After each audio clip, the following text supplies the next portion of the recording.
Bueno, ya hemos explicado en clase que el condensador es algo parecido a un depósito capaz de almacenar carga eléctrica. Concretamente ahora sobre la pantalla podéis ver distintos tipos de condensadores. Estos dos de aquí serían condensadores no polarizados y estos dos de aquí serían condensadores electrolíticos. En clase hemos visto el código de colores de condensadores, de tal manera que el condensador puede venir expresando su valor mediante una serie de franjas de colores, tal y como hemos explicado en clase. En esta ocasión, el condensador que tenemos en la pantalla, vamos a fijarlo, empezaría por el color rojo en la parte superior. Rojo, violeta, naranja.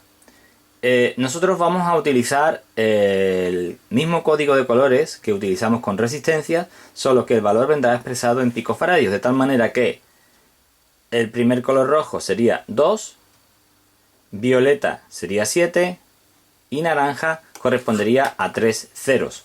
Un 2, un 7 y 3 ceros sería 27.000 picofaradios o 27 nanofaradios. Sería lo mismo. O incluso 27K. Es decir, normalmente lo vamos a expresar como 27K. Eso sería si el condensador viene expresado en código de colores.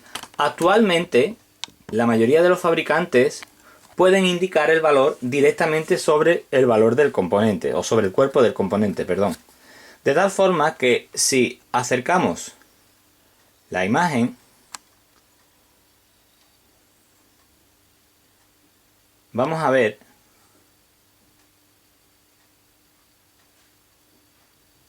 que este condensador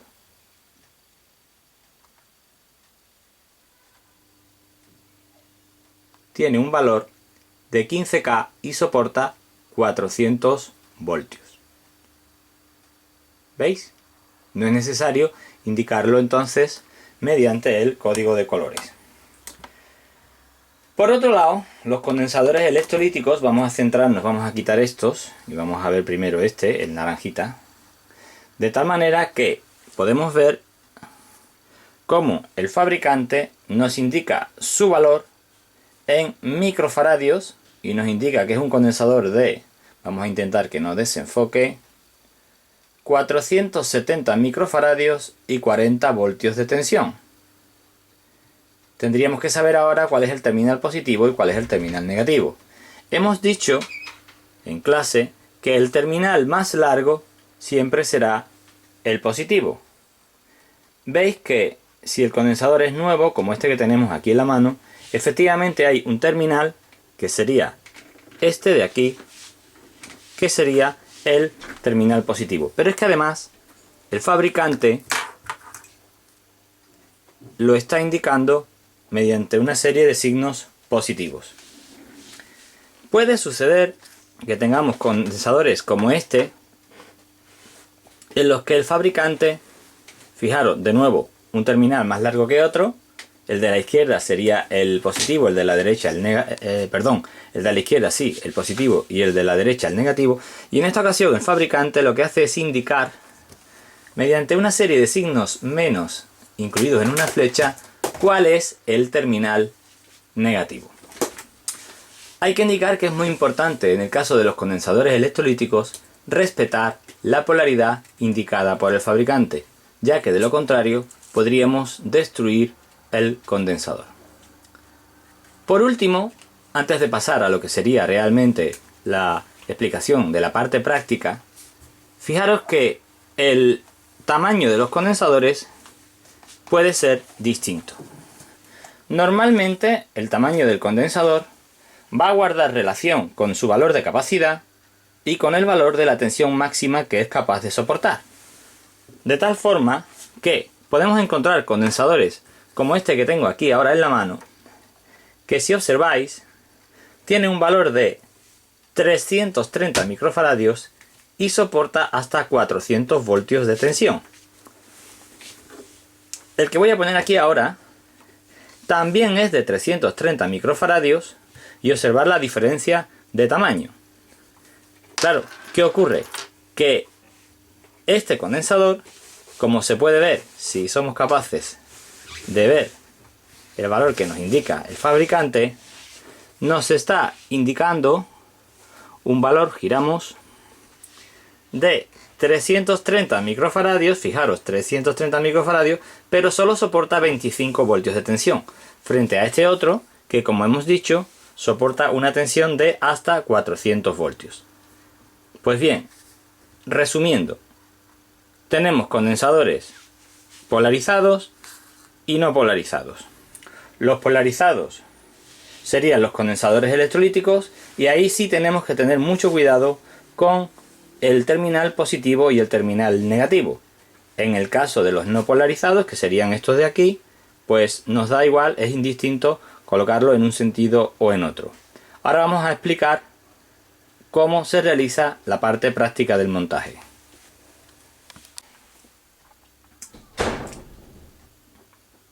En la pantalla tenéis ahora mismo el conmutador que vamos a utilizar en la práctica de carga y descarga. Como veis, dispone de 3 terminales que nos permitirán conectar el común a la resistencia, y el terminal 1 y el terminal 2, que serían los de los dos extremos, que los vamos a usar indistintamente. Sí es importante saber que este conmutador concretamente es doble, por lo tanto tiene una fila de terminales arriba y una fila de terminales debajo. Nosotros utilizamos solo o la de arriba o la de abajo, Nunca podemos interconectar terminales de arriba y terminales de abajo, porque si no el circuito no va a funcionar bien. Si nos fijamos solamente en la parte de los terminales de arriba, repito, el del centro será el común y cualquiera de los otros dos serían el terminal 1 o el terminal 2, según donde lo vayamos a situar.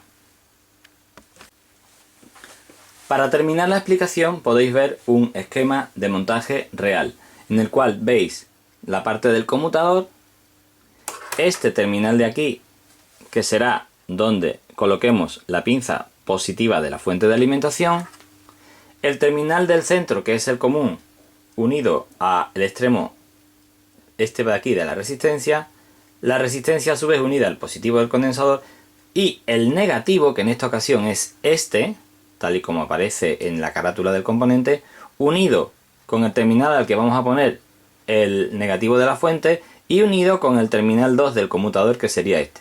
De tal forma que cuando nosotros realicemos el proceso clicando hacia un lado o hacia otro, el condensador irá cargándose y descargándose. De esta forma podéis ver cómo puede quedar la placa del montaje de esta práctica de carga y descarga de condensadores.